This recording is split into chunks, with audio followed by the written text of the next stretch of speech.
जायकवाडी धरणात 3 दिवसांपूर्वी अज्ञात 35 वर्षीय महिलेचा कमरेला दगड बांधलेल्या अवस्थेत मृतदेह पाण्यात तरंगताना आढळून आला होता। पुन्हा त्याच परिसरात 3 दिवसांनंतर 2 वर्षाच्या बालकाचा कापडी पिशवीत गुंडाळलेल्या अवस्थेत मृतदेह मिळून आल्याने पैठण पोलीस चक्रावून गेलेत। जायकवाडी धरणाच्या पंप हाऊस लगत बाळाचा मृतदेह असल्याची माहिती जायकवाडी धरण नियंत्रण विभागाचे अधिकारी गणेश खरडक यांनी पैठण पोलिसांना दिली होती। माहिती मिळताच पोलीस निरीक्षक संजय देशमुख हे पोलीस पथकासह घटनास्थळी दाखल झाले। 2 वर्षाच्या बालकाचा मृतदेह कपड्यात गुंडाळलेल्या अवस्थेत बघून पोलीस आश्चर्यचकित झाले। बालकाच्या अंगात निळा टी-शर्ट असल्याचं पोलिसांनी यावेळी सांगितलंय।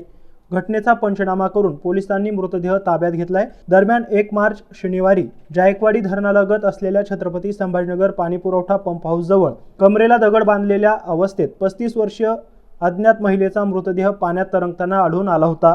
आता 3 दिवसानंतर याच परिसरात 2 वर्षाच्या बालकाचा मृतदेह कापडी पिशवीत गुंडाळलेल्या अवस्थेत पाण्यात तरंगताना आढळून आल्याने एकच खळबळ उडाली आहे। 3 दिवसांपूर्वी मिळून आलेल्या अज्ञात मयत महिलेची ओळख अद्यापपर्यंत पटलेली नाही। ओळख पटवण्यासाठी पोलिसांनी माहिती देणाऱ्या व्यक्तीसाठी बक्षीस जाहीर केलं आहे।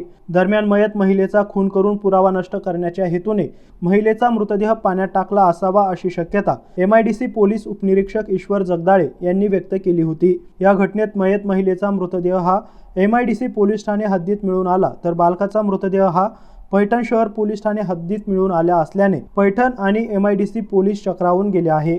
या मयत महिलेचा या मुलाशी काही संबंध आहे का, या संदर्भात पोलीस उपविभागीय अधिकारी सिद्धेश्वर भोरे, पोलीस निरीक्षक संजय देशमुख, पोलीस उपनिरीक्षक ईश्वर जगदाळे, पोलीस उपनिरीक्षक दशरथ बरकुल, संभाजी झिंजुर्डे यांनी तपास सुरू केला आहे। गौतम बनकर, MC न्यूज पैठण, छत्रपती संभाजीनगर।